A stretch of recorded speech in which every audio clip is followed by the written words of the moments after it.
c'est un peu compliqué. Ça m'a permis de voir que être actrice, c'est bon et c'est du boulot. Pourquoi tu fais ça? La toute première fois que je joue un rôle du genre, c'était une très belle expérience pour moi. L'éclosion des films béninois depuis quelques années révèle des talents cachés. Acteurs, ingénieurs ou réalisateurs, ils raflent des prix à l'international.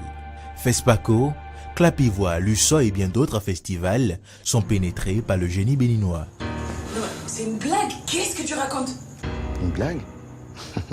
Démissionner, Noam.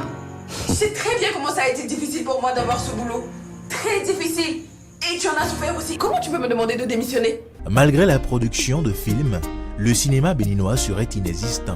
Nous n'avons pas un cinéma qui existe. Un cinéma béninois, ça veut dire des films qui sortent de façon régulière chaque année, avec un objectif précis, et qui sont positionnés sur des marchés qui existent et qui permettent de rentabiliser et de faire retourner la machine. C'est ça ce qu'on appelle un cinéma, ça n'existe pas. Plusieurs facteurs concourent à cet état de choses. Au premier peloton, le faible engagement de l'État.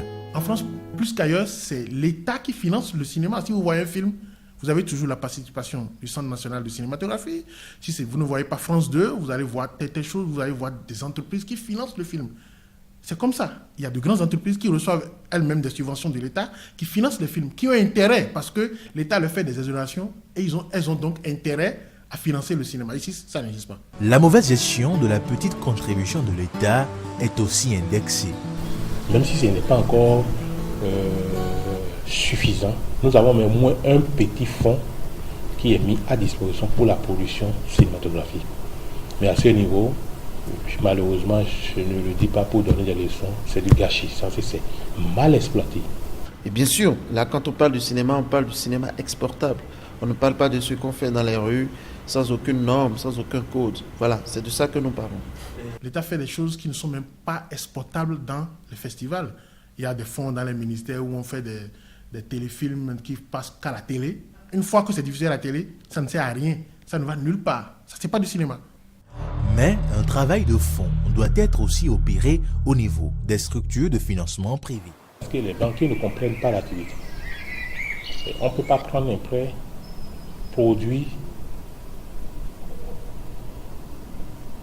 une série ou un long métrage, je dirais une série plutôt, sans avoir ce que nous appelons la période de décalage. On ne peut pas vous faire un prêt et demander que vous commencez par rembourser 1 mois, 2 mois après, alors que la production peut durer 1 an. Par ailleurs, la réorganisation complète du secteur du cinéma s'impose. Sinon, si on était organisé, ce serait plus facile. C'est pour ça que nous avons tous ces problèmes. Mais il faut qu'on s'organise. J'ai déjà essayé de motiver certains types de rassemblements. Les rassemblements qui se font dans les grands pays de cinéma sont des rassemblements corporatistes. C'est-à-dire que un cadreur, c'est un cadreur. Un réalisateur, c'est un réalisateur. Un scénariste, c'est un scénariste. Je ne crois pas que quelqu'un puisse se faire passer pour le monteur, le cadreur, le script, le scénariste, le réalisateur et l'acteur. Ça marchera jamais. Distribuer un film, distribuer un programme de télévision, c'est un métier.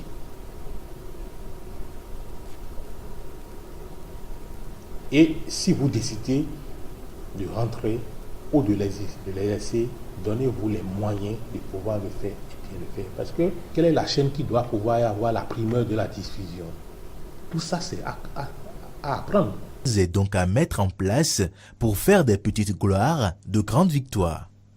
En nous disant, chaque année, nous devons tourner un court-métrage, un long-métrage, une série, voilà. Le cinéma, une question de souveraineté, un secteur porteur de devises, promoteur de la culture et du tourisme, c'est possible.